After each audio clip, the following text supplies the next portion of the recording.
Hello students आज हम एक नया चैप्टर स्टार्ट करने जा रहे हैं। चैप्टर का नाम है sexual reproduction in flowering plants. सबसे पहला जो टॉपिक हम डिस्कस करेंगे वो है mail reproductive organ that is स्टेमन। तो ओके हम स्टार्ट करते हैं। सबसे पहले चैप्टर का नाम है flowering plants, sexual reproduction in flowering plants. So it means we are going to discuss sexual reproduction in angiosperms. Angiosperms are the flowering plants. Here I have drawn the structure of a flower. Clear? Now first of all we should know the parts of a flower. ये जो structure है जिसके ऊपर सारे parts flower के borne होते हैं that is known as thalamus. So all the floral parts are present over the thalamus. So this swollen structure is known as thalamus and the stalk is known as pedicel. Above this thalamus is all the floral structures. Thalamus के ऊपर सभी floral structures बनेंगे। सबसे पहले आप देखेंगे जो green colour का लीफ लाइक स्ट्रक्चर होता है that is the sepal. Clear? And the colourful is the petal. तो सेपल और जो पेटल है बेटा आपको पता है they are accessory whorls. Accessory means they do not have direct role in reproduction. So the outermost structure is the single is sepal and the whole whorl of sepal it is known as calyx. Similarly, the colorful part is known as petal and its whorl is known as corolla, and these are accessory. Next we will see the male reproductive organ that is stamen and the female reproductive organ that is pistil. These are the essential whorl. Clear? Because they produce the male and the female gamete. So these are the essential whorl, stamen and pistil, and the sepal and petals they are the accessory whorls. Clear? So you should know the structure of a flower and in your NCERT आपकी NCERT में flower का structure दे रखा है, कई बार exam में बनाने के लिए आता है तो you have to practice it. whorls के नाम आपको याद रखने हैं। Next we will come to the male reproductive organ that is stamen. जो male reproductive organ है वो stamen है। So here I have drawn the structure of stamen. Stamen has two parts. stamen के दो parts हैं। ऊपर जो आपको bilobe structure दिख रहा है बेटा this is anther. Clear? So anther is a bilobed structure having two lobes. And in this anther is produced the pollen grain. Pollen grain is anther lobe के अंदर produce होगा। नीचे आप देख सकते हैं long, thin, slender and structure that is known as filament. तो एक स्टेमन के दो पार्ट्स होते हैं एंथर एंड फिलामेंट। एंथर एक बाइलोब्ड स्ट्रक्चर है जिसके अंदर क्या प्रोड्यूस होगा, पोलन ग्रेन प्रोड्यूस होगा। नीचे हम देखेंगे long thin slender stalk that is known as filament. Clear? So this structure is known as stamen. It is the male reproductive organ. Now the single one will be called as stamen but its whorl is known as androecium. So you have to remember the term androecium. Androecium is the whorl of stamens. Clear? Now next important thing is this end is known as proximal end and this end which is attached to the anther it is known as your distal end. So this proximal end ये जो filament है बेटा इसका जो ये end है इसे हम कहेंगे proximal end। और ये जो एंड होता है ये या तो आपके पेटल से अटैच होता है या फिर ये किससे अटैच्ड होगा, it is attached to the thalamus. This you have to remember. So this end is known as proximal end and this end is attached either to the petal or to the thalamus. While ये जो एंड है this end is known as distal end and it is attached to the anther. Clear? So proximal end is attached on the petal and thalamus. I have told you what is filament. It is thin and slender structure that is known as filament. And this anther, it is a bilobe structure. Here we can see the two lobes, 1 and 2. So it is a bilobed structure. Here I have drawn the structure of an anther. You can see here this is the structure of an anther and it has two lobes. This is the one lobe and this is the another lobe. So there are two lobes. And in each lobe you can see there are two theca. Her lobe में क्या है, दो theca present है। इधर भी दो theca present है, यहाँ पे भी दो theca.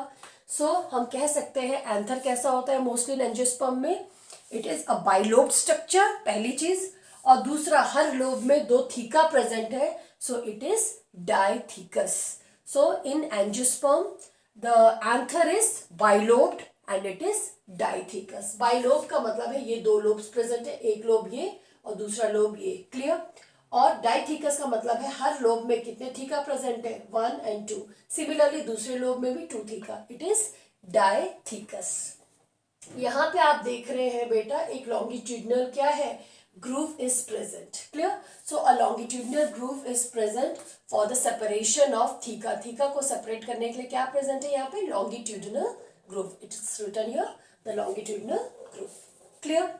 Now we will see the structure of a young anther. हम यंग एंथर का स्ट्रक्चर देखेंगे, उसके बाद हम एक मैच्योर एंथर का स्ट्रक्चर देखेंगे और दोनों को कंपेयर करेंगे. सबसे पहले हमें देखना है अ यंग एंथर. जब ये एंथर है और वो कैसा है, यंग है, तो उसमें टिश्यूज कौन कौन से टिश्यूज प्रेजेंट है और वो टिश्यूज किस तरह से अरेंज है, that we have to remember. Clear. The diagram is given in your NCERT. So young anther is what happened, we can see there are 4 microsporangia. ठीक है, आप देख सकते हैं एक यंग एंथर में कितने माइक्रोस्पोरेंजिया प्रेजेंट है, 4. So it is tetrasporangiate. 4 microsporangia is present. Clear. Here you can see 1, 2, 3 and 4. A young anther has 4 microsporangia. Clear. Now next we will see how the various tissues are present. सबसे पहले हम बाहर की तरफ देखेंगे. First जो layer है tissue की, that is epidermis. The outer most is epidermis. Here you can see the epidermis. So this is epidermis. So the outermost layer is epidermis. After this epidermis, the second layer is endothecium. You have to remember the name like this only. The outermost is epidermis. उसके बाद जो next layer है वो भी single layer है, that is called endothecium. After that we have middle layer. बीच में हम देखेंगे यहाँ पे क्या present है बेटा, middle layer present है. It can be 2 to many layers. So that will be your middle layer. Clear. सबसे पहले बाहर सिंगल लेयर थे, दैट इज एपिडर्मिस. एपिडर्मिस के बाद है एंडोथीसियम. एंडोथीसियम के बाद है मिडिल लेयर. बेटा आप ये जानेंगे कि ये तीनों जो लेयर है, these are protective in nature. ठीक है, दे प्रोवाइड द प्रोटेक्शन. इनका काम है प्रोटेक्शन प्रोवाइड करना और डाइसेंस ऑफ एंथर. ठीक है, एंथर का क्या हो जाएगा, डाइसेंस होगा, सो दैट वहां से क्या रिलीज होंगे, pollen grain. So 2 function NCERT में लिखा है. पहला ये तीनों लेयर एपिडर्मिस, एंडोथीसियम और मिडिल लेयर, ये क्या है, these are protective in nature, they provide protection. And dehiscence of anther, anther rupture होगा because of these layers and what will happen, the pollen grains will be released. ये 2 function आप याद रखेंगे. उसके बाद हम अंदर देखेंगे एक और टिश्यू की लेयर होती है which is known as tapetum. Very very important. Tapetum से बहुत क्वेश्चंस आते हैं. जो टेपिटम है उसकी कैरेक्टरिस्टिक फीचर क्या है. जो टेपिटम है बेटा, सबसे पहले हम देखेंगे इसका जो साइटोप्लाज्म होता है वो डेंस होता है. सो टेपिटम का जो साइटोप्लाज्म है वो कैसा हो जाएगा, इट हैज डेंस साइटोप्लाज्म. पहली चीज. दूसरा, जो टेपिटम के सेल्स हैं they have more than 1 nucleus. So we can say that they are multinucleate. वो कैसे है, multinucleate. So this is the characteristic of what, tapetum. Tapetum के 2 कैरेक्टरिस्टिक एनसीईआरटी में साफ साफ लिखे हैं, that they have dense cytoplasm and second that they are multinucleate, they have more than 2 nucleus. इनका रोल क्या है, what is their function, they provide nourishment. ये क्या प्रोवाइड करते हैं बेटा, they provide nourishment. Clear. Next है अंदर हम देखेंगे यहाँ पे क्या हो जाएगा, होमोजीनस टिश्यू प्रेजेंट है, होमोजीनस सेल्स प्रेजेंट है. यहाँ पे ग्रुप ऑफ सेल्स प्रेजेंट है जो कैसे है, होमोजीनस है, और इन्हें हम कहेंगे sporogenous tissue. Sporogenous tissue. Clear. तो एक यंग एंथर में हमें क्या क्या नजर आएगा, एक यंग एंथर में हमें डिफरेंट लेयर्स नजर आएंगी. सबसे बाहर होगी epidermis, then endothecium, then middle layer. ये जो तीनों लेयर्स होती हैं प्रोटेक्टिव होती है and helps in the dehiscence of anther. Next हो जाएगी टेपिटम, जिसका काम है टू प्रोवाइड द नरिशमेंट। और इन माइक्रोस्पोरेंजिया के अंदर क्या प्रेजेंट होगा बेटा, होमोजीनस टिश्यू प्रेजेंट होगा which is known as sporogenous tissue. यही स्पोरोजिनस टिश्यू आगे चल के क्या बनेंगे, they will result in the formation of microspore mother cells. From these microspore mother cells क्या बनेगा, pollen grains will be formed। ठीक है, यहाँ पे हम देख लेते हैं एक मैच्योर एंथर है। मैच्योर एंथर और यंग एंथर में क्या डिफरेंस है। एक मैच्योर एंथर में बेटा एपिडर्मिस प्रेजेंट होगा, एंडोथीसियम प्रेजेंट होगा, बट जो मिडिल लेयर और टैपिटम है ये यूज्ड अप हो जाएगा, तो ये लेयर्स हमें देखने के लिए नहीं मिलेंगी।